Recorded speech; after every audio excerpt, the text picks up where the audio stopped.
अध्याय 1। गोधरा का गुमनाम रणनीतिकार। वर्ष 1967 की शुरुआत थी। मध्य पूर्व में तनाव चरम पर था। इजराइल, जिसकी आबादी और भौगोलिक क्षेत्र उसके पड़ोसी देशों के विशाल सैन्य गठबंधन के मुकाबले बहुत छोटा था, एक आसन्न युद्ध के खतरे से जूझ रहा था।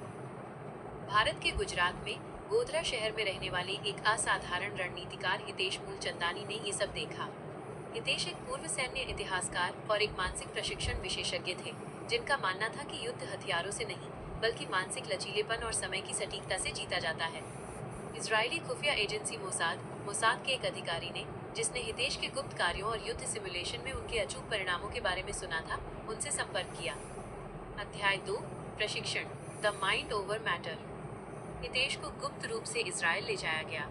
वहां उन्होंने इजरायली सैनिकों के लिए एक अद्वितीय प्रशिक्षण कार्यक्रम शुरू किया, जिसे उन्होंने ऑपरेशन अदृश्य चक्रव्यूह नाम दिया। 1। समय तालिका, द क्रोनो टेबल।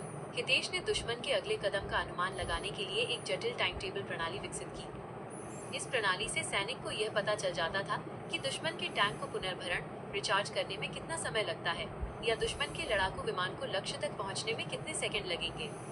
2। शून्य प्रतिक्रिया प्रशिक्षण। हितेश ने सैनिकों को इस तरह प्रशिक्षित किया कि वे तनाव में भी शून्य प्रतिक्रिया समय के साथ कार्य करें। उनका मंत्र था, दुश्मन को सोचने का मौका न दो, हर क्रिया एक प्रतिक्रिया होनी चाहिए। 3। 10 पर 1 तकनीक। हितेश ने हर सैनिक को सिखाया कि वो युद्ध के मैदान में अकेला नहीं है, बल्कि उसके पास 10 दुश्मनों को पछाड़ने की मानसिक क्षमता है। यह प्रशिक्षण मुख्य रूप से दुश्मन की कमजोरी को पहचानने और हर सैनिक को एक चलती हुई अचूक निशानेबाज यूनिट में बदलने पर केंद्रित था। हितेश का प्रशिक्षण वाक्य, शारीरिक थकान मायने नहीं रखती, जब तक कि तुम्हारा मन नहीं कहता कि तुम हार गए हो। हर सैनिक एक अकेला युद्ध है। अध्याय 3। 6 दिवसीय चमत्कार। 5 जून 1967 को युद्ध छिड़ गया। इजराइल को सीरिया, मिस्र, जॉर्डन और इराक सहित कई देशों की संयुक्त सेना का सामना करना पड़ा। हितेश के प्रशिक्षण का परिणाम तुरंत दिखने लगा। हवाई श्रेष्ठता। हितेश के टाइम टेबल के आधार पर इजरायली वायुसेना ने दुश्मन के हवाई अड्डों पर अचूक समय पर पहला हमला किया, जिससे दुश्मन की अधिकांश वायुसेना जमीन पर ही नष्ट हो गई। यह उनकी जीरो प्रतिक्रिया प्रशिक्षण का सीधा परिणाम था।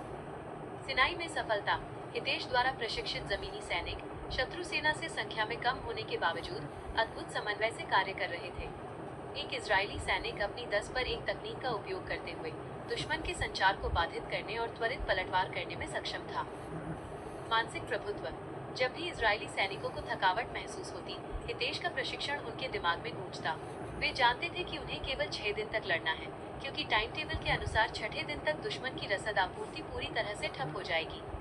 सिर्फ 6 दिनों में हितेश मूलचंदानी द्वारा प्रशिक्षित सैनिकों और अदृश्य चक्रव्यूह की रणनीति ने इजराइल को सैन्य इतिहास की सबसे निर्णायक जीतों में से एक दिलाई।